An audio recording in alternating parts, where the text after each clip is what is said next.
Welcome to the Polari podcast with me, Sophia Blackwell. And me, Paul Burston. Hello, Paul. How has April and May been treating you in terms of the Polari online shows? They've been really great. They've been very conversational. The sort of chat show element to them has really grown over the past few months. It's developed.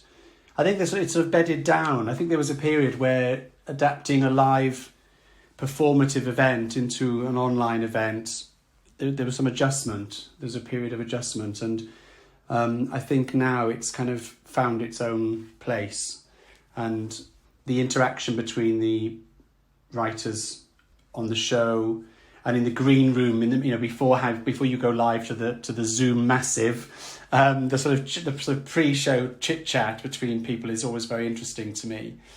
Yes, it's been really enjoyable. I found it really great. It's been great fun. And also, reaching people. I had a very sweet email from somebody after the most recent one, who'd never been to an event before, and they emailed me to say that they'd booked for it, or they'd seen it on Eventbrite and booked for it, and how much they enjoyed it, and also how it made them feel connected. And they were a gay guy living in a remote part of the country, never been, not in a big city, and you sort of forget how so many of us, even those of us who usually have access to a physical LGBTQ world, living in a big city like London or Manchester or Newcastle or whatever, we haven't had that the last year. We've all been in our in isolation, and that was a theme that's been discussed a lot during the events, off and on by different people, and it was one of the themes I think that kind of speaks to the audience that we're getting now. I think there's people tuning in who wouldn't otherwise come to an event, and they're at home and they're feeling a lack of connection, and so I think it offers that. So I think it offers a sort of a little LGBT world that they can tap into, which I think is, I think it's very easy when you're somebody like me who's lived most of their life in the midst of that world. It's very easy to forget what it felt like before, when you didn't have that access to that, and you felt very isolated. And I think many people, for various different reasons, to do with geography, to do with abilities, to do with disabilities, to do with cultural backgrounds, all kinds of reasons, feel less of a connection. So being online has kind of offered another way of connecting with people, and I think it's been one that I just feel it. I feel it developing month on month with the feedback I get, and the people, the returning audience members, and the people that every month there's somebody else who's not been before. Yeah, we had Musa Okwonga, Elizabeth Chakrabarty, and Nikita Gill. Elizabeth read once at South Bank, as did Musa, and Nikita read at Polari in Heaven last February 2020. So they're people I've worked with before, and they're all people that I find very interesting as writers, because they write about experiences that I don't have. And one of the great things about books and reading is that you're able to walk in somebody else's shoes and think inside someone else's head, see their worldview. And these are all writers that manage to show you that without ever. You never feel reading their books that you're being taught anything. You know what I mean? I can't bear it when something is really obviously teaching you a lesson. But they're very immersive writers, and they sort of take you into the worlds that they've created. And by reading those books and engaging with those writers, you can learn a bit about people's lives outside of your own.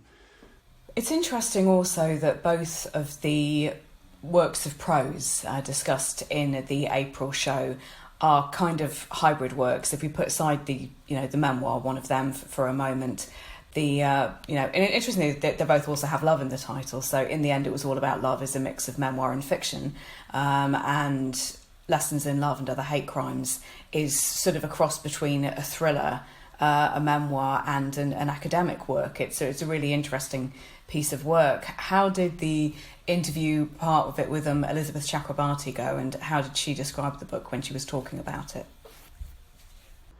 Well, she spoke about that very thing. She spoke about the fact that it is a hybrid work, that she needed to work out how she was going to write about the experience. I mean, we have something in common, which is that I also was the victim of what you'd broadly call a hate crime, and I turned it into a novel. So we spoke about the process of that.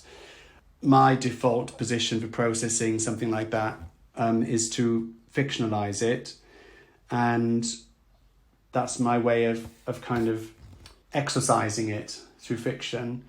And she knew that she was going to write about her experience at some point. She wasn't sure how to do it, and what she settled on was a kind of hybrid, whereby there's a fictionalized account involving a character who isn't her, and yet at the same time it's also clearly very autobiographical. But then, you know, it's a funny one, because, you know, so many people's first novels, I mean, that's the cliche, isn't it? That everyone's first novel is basically a thinly disguised autobiography. And I think there's some truth in that. And certainly I've certainly read a lot of first novels which are clearly somebody's thinly disguised autobiography. But I think, you know, to take, what, as she has, a specific incident or a specific series of events that illustrate what it feels like to be a person of colour in a racist environment, and to explore that in the way that she has is a much more ambitious and clever thing than simply writing a novel which is basically your memoir. It's a very specific story. It's a very specific situation that she's dealing with, and there's a precision about it. And I think the fact that it has that kind of academic, semi-academic, the academic qualities, and the notes and the afterword and the foreword all lend themselves to that.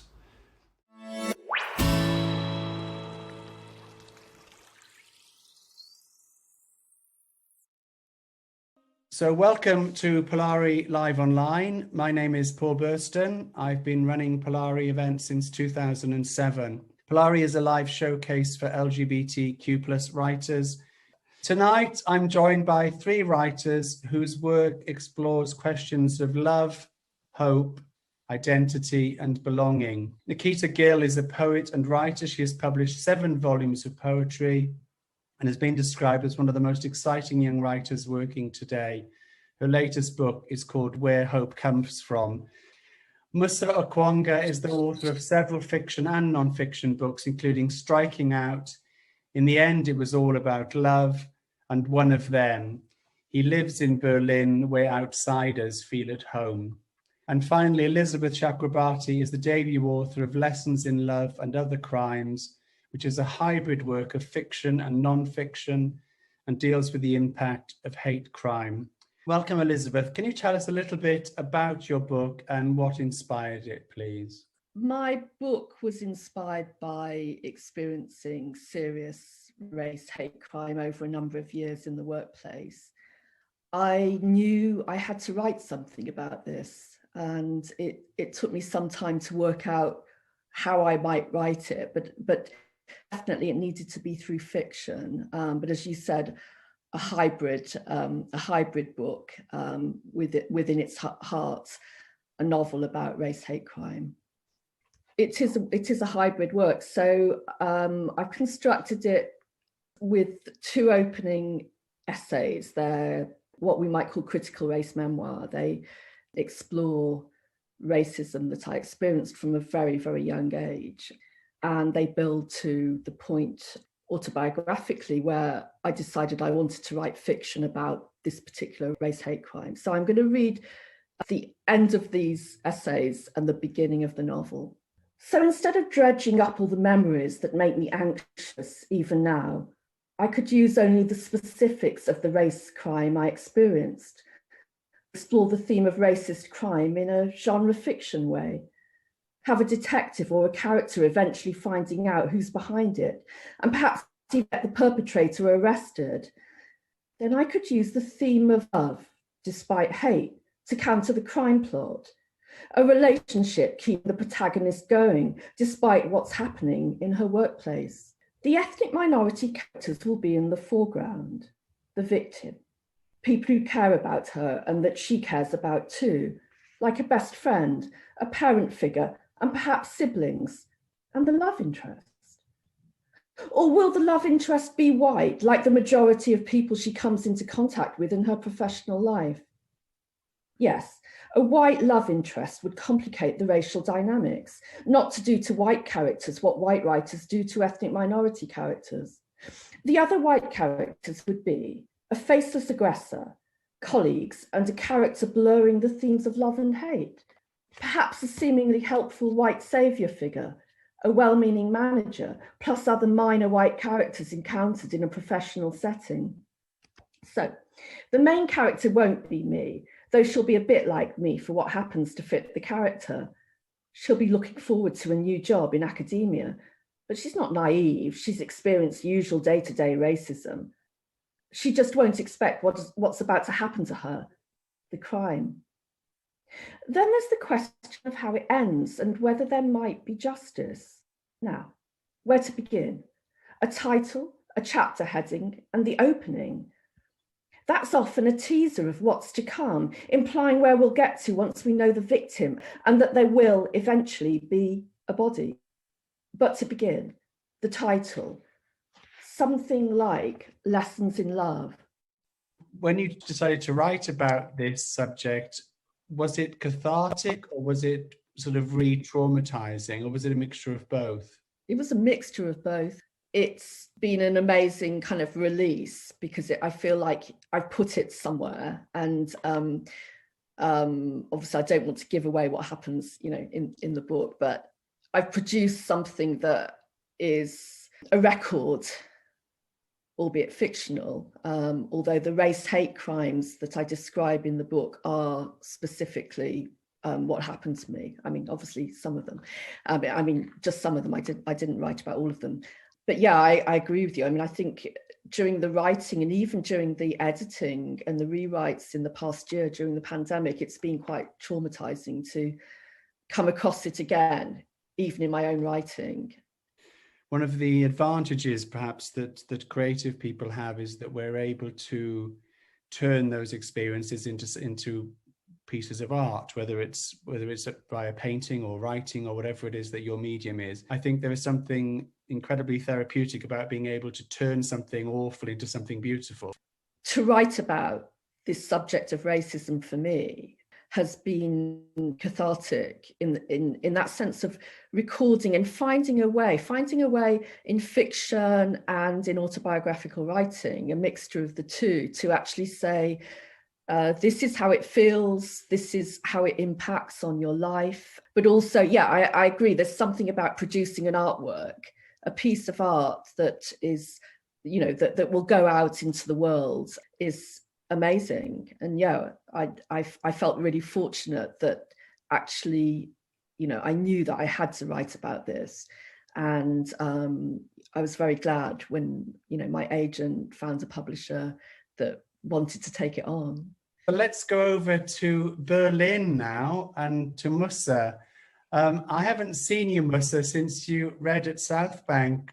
I think it was maybe six or even more years ago. I can't remember when it was. Yeah, that's right. I don't even own those clothes anymore. I was like, oh my goodness, I was like a blue sweater which I haven't seen in about 5 years. So yeah, I have a new wardrobe just for you. How does life in Berlin compare to life in London? I'm getting out about as much as I would in London. Yeah. I'm about 2 months further away from the vaccine. So yeah, I've gone back in time, I think. Joking aside, it's an incredible city. It's a very queer city. Even the straight guys here, like I've got straight male friends who will happily go to a gay bar, a queer bar for a night out as their first choice drink. And in fact, it was really funny. A couple of my friend Sasha was so funny. He was like, oh, let's go to that bar again. And I was like, oh yeah. It's Mobilufa. He goes, yeah, let's go there. Oh, it's a gay bar. He goes, yeah. I was there last Wednesday and the guys were checking me out. And he felt so flattered to be checked out because this is the thing. Men don't get checked out in a very flattering way. So to get male attention to him as a straight guy was like, that's just really nice. So going to this bar and he was more excited than I was. And he's like, it was really adorable. He goes to this bar and these guys are like, oh my God, he's back. And he was like a kid. And I was like, that's Berlin. Berlin's just a lot more queer. I couldn't really imagine that. My close straight friends in London, it's still a bit more segregated, I have to say. Actually, just before I do a reading, I have to just say it's funny because friends come, they visit Berlin, they're like, oh, I'm coming to Berlin for a wild weekend. And I'm always like, how wild. There's wild and there's Berlin wild, and I'm not sure. And they're like, okay, we're just coming for a few drinks. It's like, okay, good, because we can do the other thing if you want. We can do that, but you have to be ready for that. While the focus of Polari Online in April was largely speaking about Musa's memoir From Unbound, One of Them, he has also written another wonderful book that was published earlier this year. In the End, It Was All About Love, which is out now from Rough Trade Books. Paul and I had a discussion about that book, which we both found very enjoyable and very moving. We ended up speaking about racism on the gay scene, and also looksism, classism and ageism. And here's a little snippet of our discussion where we talk about how some of these issues intersect. My experience of coming out was very much it was like coming out of one closet and going into another one. It really did feel like that to me. It felt like you had to you were conforming to one ideal before, and then you had to conform to another one. And I was always resistant to that. I've always been troublesome, you know. So you mentioned the other closet, and what were the sides of yourself? I mean, you know, you've always, in my working with you, you've always been very sympathetic to women, to trans people, to people of different backgrounds. What part of you did you feel like you had to put away on the gay bar scene? Well, when I came out, I was I was always somebody who was quite into fitness, so I kind of was, you know, I was going to the gym when I was 15, just because I was in love with a boy who went to the gym. That's the only reason why, secretly, although I was in the closet. But apart from sort of being quite kind of, you know, not sporty, but kind of going to the gym, my appearance was very flamboyant. And I had brightly coloured hair and wore makeup and earrings. And I learned very, very quickly that I wasn't going to get laid if I looked like that. And it was a huge eye opener for me. I mean, it was really, I was actually quite horrified. I kind of had this idea that you know, my ideal man would be a kind of, you know, sort of adamant, sort of, you know, slightly androgynous and sexy, and there were elements of that. I went to this club called Pyramid, which I posted about yesterday on social media because it was such a hugely important club for me. Somebody shared a flyer online. It was a midweek night at Heaven on a Wednesday, and it was a kind of alternative night. And this is the late 80s, and it was fabulous. But that was the first time I'd actually found a gay space that felt like me. Before that, I felt very much like I had to conform in order to be accepted. And conforming meant, you know, frowning upon effeminacy, being disparaging about certain people. Not that I sort of took part in that, but I just wouldn't challenge it. So I would just be quiet when I heard someone making those comments. I wouldn't challenge them. Whereas now, of course, I would challenge them. But when you're 19 and you're trying desperately hard to fit in, I think we have this naive belief as well, which I've written about in the past. But we have this naive belief that you grow up, you can grow up closeted, spend, you know, the first 18 years or whatever it is of your life in the closet, and then you go to one gay pride event and suddenly everything is rosy. I mean, what a ridiculous idea. Or think of all the stuff that's happened to you and how it's impacted on you in those years before you went to that pride event. You're still going to be unravelling that stuff for some years to come. And I don't just mean a simple case of, you know, internalised homophobia, although that's obviously part of it. But just that sense of isolation and lack of connection, learning how to socialise. I mean, people are talking now about we're coming out of the lockdowns, hopefully, and many people I know are very anxious about how they're going to start interacting again because they've kind of lost the habit of doing it. Well, that's exactexactly what it's like when you come out. You have to learn a whole new set of rules. And growing up in South Wales, where you know if you were a boy, you weren't meant to be girlish and you weren't meant to be a puff. Those are the two things you had to avoid being like, and I was both of those things. And then trying hard to fit into a gay scene, which was equally as disapproving. It was equally as disapproving at that time. It was very, very regimented. I think it's changed now, and I think thankfully younger generations have an easier time of it probably in many ways than I did. But I think in the 80s it was still quite difficult. I know lots of people gay men my generation, who had a really hard time. Following up from that, we return to Polari Online, which was recorded in April, and with Musa Okwonga introducing his new memoir, One of Them, From Unbound, about his time at Eton College. we talked about the memoir in particular quite a lot, and he did stress that actually class was a much bigger issue for him when he was at Eton than race was. But obviously, living as a black man first in London and then now in Berlin, he spoke very eloquently about what that experience feels like and how the cultural shift that he sensed, sort of post-Brexit Britain. So yeah, it all kind of, the conversation was sort of flowed very naturally, and it was interesting how many times each of the writers kind of commented on what the other person had said, because they each had, there was a lot of shared ground in the conversation. I was also pleased that I did want Musa on the show, but also it was there's a great fun to be had when you're doing an online event, that you can suddenly go, well, now we're going to leave London and pop over to Berlin, which you can't do in South Bank Centre in quite the same way. So that was great. So yeah, and Musa's he has this wonderful way of he talked a lot about, in particular, the memoir and the way that Eton kind of grooms young men to be the leaders of the country.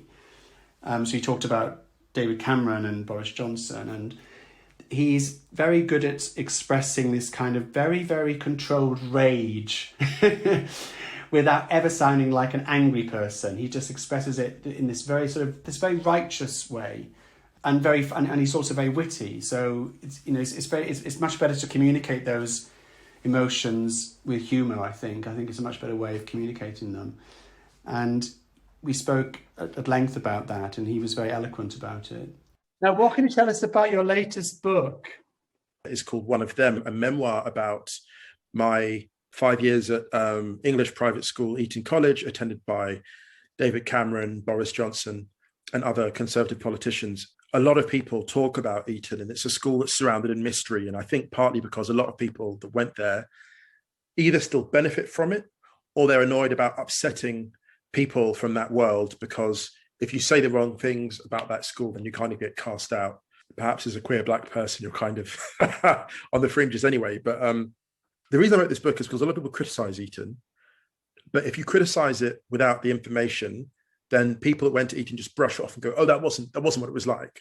But I thought, if I give people who are being critical an actual blueprint of what it was like, then that empowers them in their critiques that they have to make, because I think we can all agree it's a place that needs criticism. Here are some short segments. I'll try and read them quickly. They're about the school, class, and race. The first one is called The Lads. There is a way some boys at Eton look at me that I have never seen before. When I annoy someone in my hometown, they make eye contact with me. The fury glistens in their gaze. But at Eton, if I confront one of the more arrogant students who dislikes me, there is a very particular stare they give me. It is a glazed expression, never fully focused, as if they are peering out into the yard at a distant and mildly irritating disturbance, a fox howling somewhere in the dark. Boys who look at me like this belong to a class that everyone refers to behind their backs as the lads, and they seem exempt from generally accepted codes of behaviour. The lads intrigue me from the moment I arrive at Eton. There seem to be between 15 and 20 of them in each year out of 250 students, and they are significantly more confident than everyone else. A handful of the lads have a level of self-assurance which, whenever I'm within their radius, greets me with the force of a stiff breeze. The key thing with the lads is that they are impervious to peer pressure and would apparently be as comfortable with having no friends at all as with having 200. The lads are fascinating because they seem to defy all social conventions.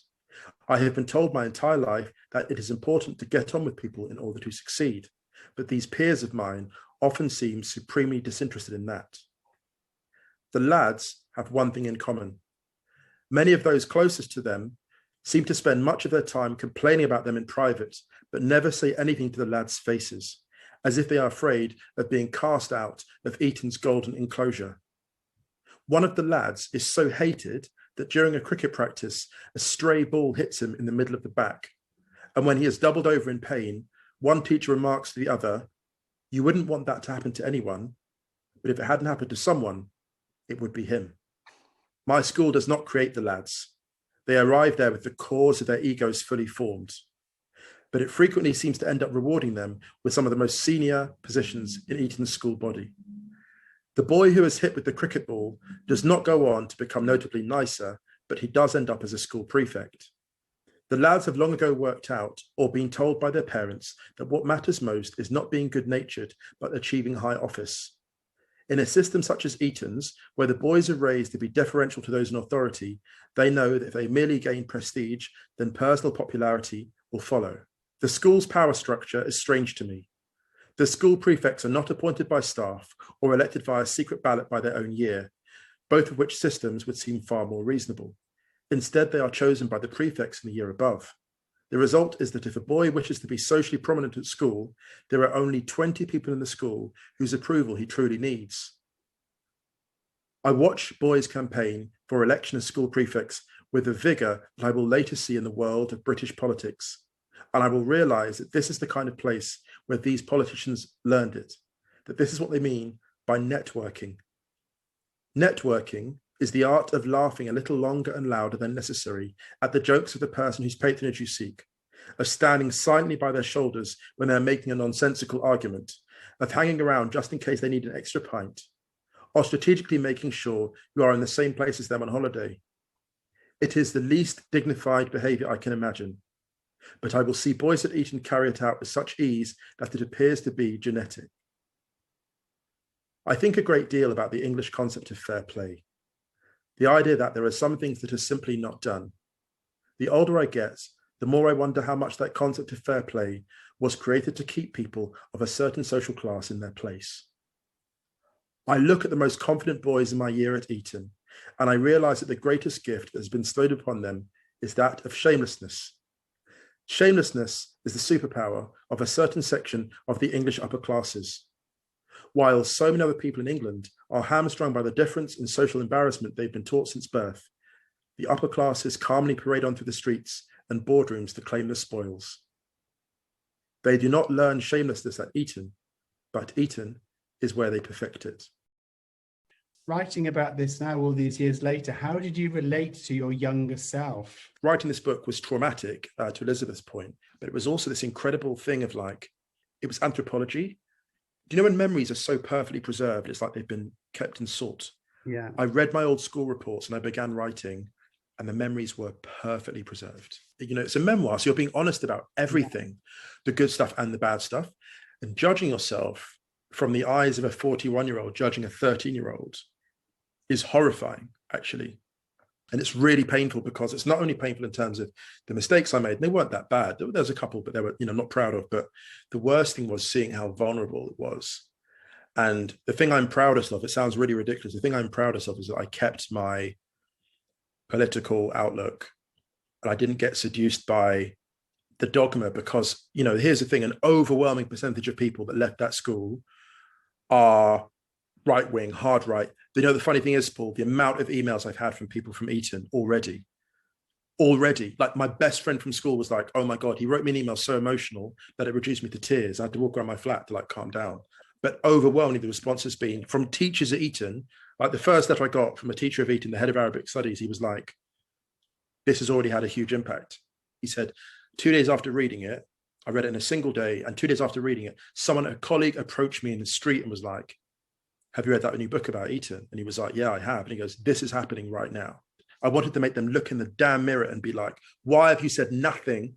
You guys can write open letters about a teacher being sacked for being a misogynist, open letters to Eton in the Daily Mail. And where's the open letter about Cameron and Johnson? Yeah. Where are those letters? No, it's all self-involved. Where are they? You're looking for black working class students, advertising in The Sun, a paper that hates black people. What the hell are you playing at? What the hell are you playing at? And it's all in the book. But the thing is, the book doesn't mention names, as you can see, right? So it's an indictment. So they can read it and be like, oh, we can't think he's not talking about us. Who is he talking about? And the best about that book is it speaks to the guilty. If you're guilty, it will sting you. And if you're not, you're fine. But I want it to sting people, to be honest. I'm going to go over to Nikita now. Nikita, I last saw you at Heaven. Yes. Oh, that was such a magical night. It was such a magical night. Every aspect of it was perfect. Musa just said about preserving memories in salt. And that's been one of the memories that I've turned to during this year when I've been most upset. And I look back at that day and I'm just like, what a perfect night. What a perfect night. That's something to hold on for. It was literally a few weeks before the world changed. How has it been for you this last year? How did you adjust? It's a hard one when you're a writer. You do your job in isolation anyway, right? So I think I haven't had the fact that I'd never had an office life really, that never existed really for me. What was amazing is that I made the big decision to move into my own place. And that's made such a difference because I used to live with like 5 housemates. And it's been really wonderful kind of living on my own and kind of having my own space to work. And yeah, it's been amazing, but it's also, there've been so many low points because I've missed my family dreadfully. I've missed seeing my friends. I feel very lucky that I have a lot of author friends and I've been reading a lot of amazing books, Musa's book being one of them. In the end, It Was All About Love was the first book I read when I moved into this house. It settled me so much because here's the thing no one tells you. When you move in your 30s or your 40s, everything hurts. Like everything hurts. Why does no one tell you that your bones literally feel like they're being crushed? And it carries on for days. No one tells you this. But yeah, it's been really interesting. And I wrote this book, Where Hope Comes From, at the beginning of lockdown.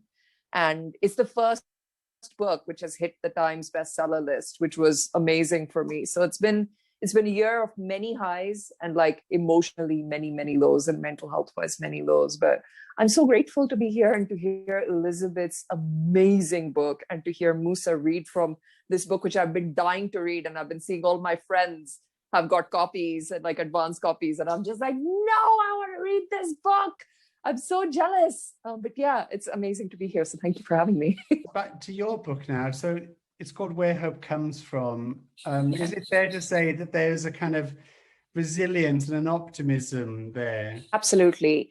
I do start out the book talking about despair because I'm a big believer in the fact that you have to feel all of your feelings to get to the point where you can make room for hope and joy. And I think it's something that we all know as marginalized people in general, that hope is a thing of action. Hope is a thing that is grown because there's always work to be done. And we definitely know this as activists.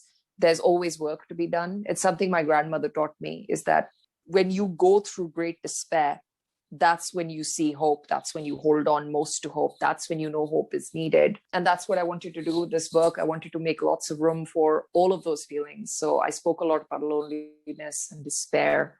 And then I speak about the light. And then I speak about joy. And I speak about the things you learn from reflecting in isolation. And that's what's been so fun about this book.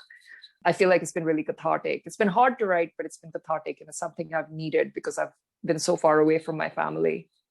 I'm going to read The Dynamics of Lonely, and then I'm going to read something a little more cheerful because they're short poems. On a midnight walk in a forest full of stars, I reconsider the way lonely works, how it gets into the bones of children who grow to be adults with abandonment issues because of an absent parent, how it hardens the heart of people who use it to block someone out of a group, how the cruelest places use lonely as a punishment through solitary confinement, and how we spend our days watching clocks in forlorn buildings, waiting for when we can go home to the warmth of love. All this to divide us and conquer. A wolf left alone in the wild is easy prey to. This is why wolves live in packs. They know that community keeps every wolf healthier and safer, each one fulfilling a duty to the other, protecting and nurturing their young to be better. Our strength then lies in numbers. We are wildflowers, designed to weather storms and grow in places no one expects us, rising and thriving together. In isolation, I've learned just how important community is. And I began to realize how many communities I was a part of and how lucky I am to be part of those communities, queer communities and, South Asian communities and generally communities of color. And we've all moved on to Zoom, like where we have, my friends and I do this like drink and movie night, once a week, or we do like get together like once a month, like a big group of my friends, or, and we do it on Zoom. Recently, I went out and met a bunch of my friends in the park. I was able to meet five people I care about in the park because that's the rules. And it's all socially distanced, but I literally sat and cried for the first 5 minutes because I didn't realize, and I'm not someone who will do that, but I cried because I met people for the first time and it felt like so long that it was so overwhelming that I just burst into tears. I'm glad I wasn't alone doing that in the group, because that would have been awkward, but it really did mean so much to me. And I think a part of me does that thing where I suppress. When something's taken away, I suppress my need for it. Mm-hmm. And it's only when you kind of are in a safe space to let it go that you realize what it means. It was hard. It's been hard. And I do need that social interaction. I'm lucky I have friends to talk to. And we're lucky we've got like lots of means to talk to our friends, but the environment is different. You know how in a live event, the environment is different. You feed off the audience. It's like that. To finish off the show, the authors then got into the kind of vibrant discussion that Paul mentioned in the introduction, where they talked about some of the themes that had come up over the course of the evening, and some questions were fielded from the audience. Musa finished off by talking about how some of the reactions that he'd received to his book had been encouraging, and the authors in general spoke about some of the changes that were happening in the world, or appeared to be happening in the world, and thought about what they might like to see happening in future. The one comfort I take is that we have people in our society sensitive enough to see what's coming. And if you can anticipate what's coming, then you're ready. And I think we're a smart society in the UK, but we're in a dangerous position where life is just comfortable enough for us to kind of turn away. But what Absolutely. We don't realize is that society isn't like, it's not, things are okay and they gradually, then they collapse quickly. They don't, It's like those houses that are built near the cliffs. They're fine for like 50 years and then like they can collapse almost overnight, if that makes sense. They can subside almost overnight, and it's like that. Interested by the description of this social way of being that's defined by class, how it's firmed up, preserved by everyone else. You might think these people may have more to lose, but the uncanny thing for description is seem to worry less about losing it. When you're in a world like that, let's say that you have a drug problem. You can go to Argentina for 2-3 years and sit on a beach somewhere. Well, just, sit on a ranch somewhere in Argentina and dry out and just come back to London and you've got a job in somebody's hedge fund. There's a moment after uni, it was really wild, right? So after uni, we always play football together, like, the old boys have play football in West London. And so we leave uni and I get added to this email list. You're going to come play football, Musa, because I was a good footballer at school. And I was thinking, wow, like all these email addresses, I don't recognize them. Like it was like, some had the Gmail address, some had the law firm, but a lot of these other people had this weird something Etsy, ETCIE. And I'm like, what's that? And I was like, what is that? And I Googled them and they were all single page websites, financial professionals, financial regulators. Like, oh my God, they're all hedge funds. This bunch of guys from school have all gone to boarding school. They've all got jobs in hedge funds, probably without interviews, or probably by having a couple of boozy lunches in London. And now they're all sorted out for life. That's a world I encountered very rarely since I left. And if you go to that world and lean heavily into the contacts, you're not only made for life, but your kids can be made for life. Do you think things are starting to crack though? Because was it a few years ago that the whole deal about internships, wealthy people getting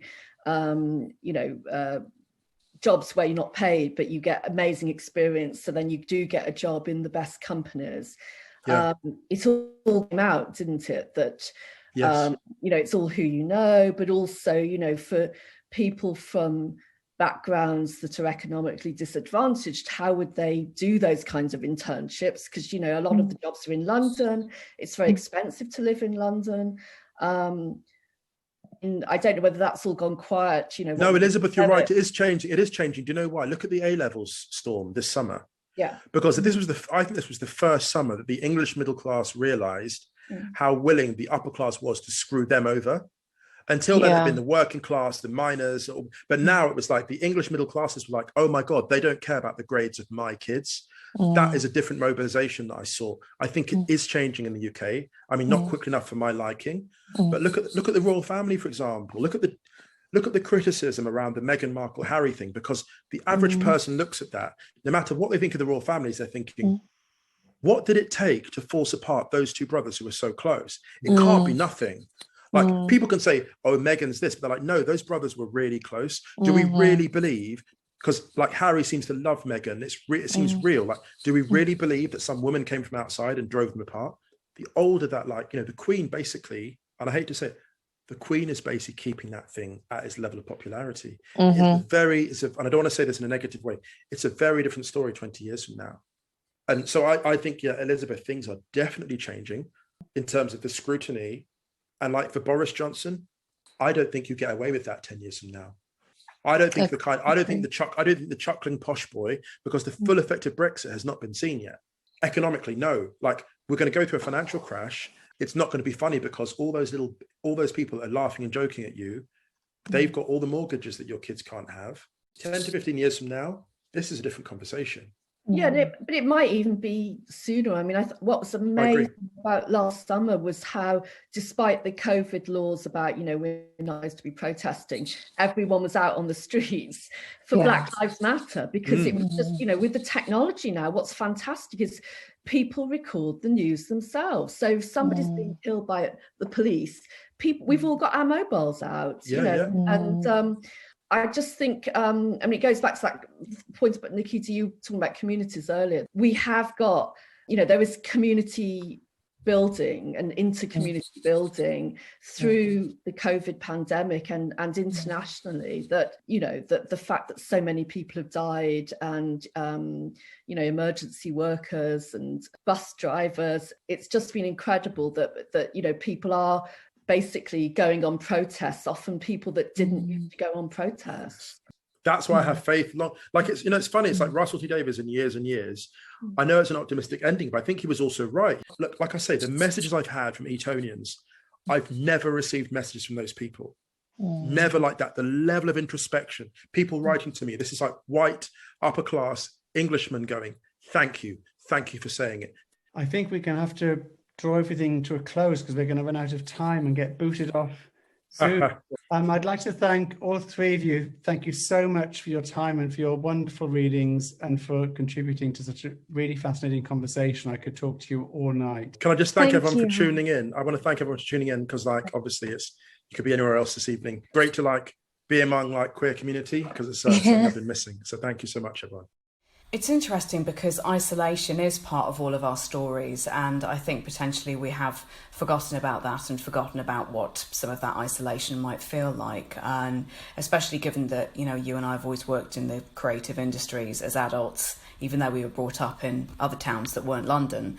What we often see around us is reinforced by more London media people, and potentially we forget or move away from the people we were in our teens, for example. And it would have been hard to imagine this time, sort of, you know, before this all happened, what that kind of isolation would feel like for another adult who is unable to attend something like Polari for all of the issues and the reasons that you've mentioned. Well, I think you know, I mean, my experience of going from growing up in a very isolated world in South Wales and moving to London when I was 18, turning 19, and then discovering the gay scene, which I didn't even know such a thing existed. And, you know, the gay scene in those days, it was sort of mixed, but it was mainly gay men and mainly gay men of my age. So most of my social outlets were being surrounded by people that were very like me. There wasn't a lot of diversity. And one of the things that I sort of became very conscious of quite young, actually, was the lack of diversity and the lack of the shortage of people who were outside that age group or from different backgrounds. You know, I remember sort of first witnessing racism and misogyny in a gay bar and being horrified. I didn't know those things would exist. I had this idea that the gay world would be utopian and being so horrified by that. but also the ageism, which was there, is still there very much so. And one of the things that Polari's always aimed to do, and I think succeeds to some degree in doing, is breaching those boundaries and actually appealing across a wider section of our communities, plural, because there's not one community, there's many communities, whether that's to do with class background, cultural background, race, age, gender, whatever it might be. I think that's very important, and I think we as LGBTQ people need to bear that in mind in terms of how we relate to one another. I think there's been a tendency in our history to kind of make everything one size fits all, and I think that's something that we've moved away from, thankfully, over the last couple of decades. Thank you all so much for listening to this episode of the Polari podcast. The next episode will feature me, Sophia Blackwell, Polis Louisu, and Selena Godden, author of Mrs. Death, Mrs. Death, and that should hopefully be up soon. If you like the show, please do take a moment to rate it on whichever platform you choose to listen on, and thank you so much for supporting us. We'll be back very soon.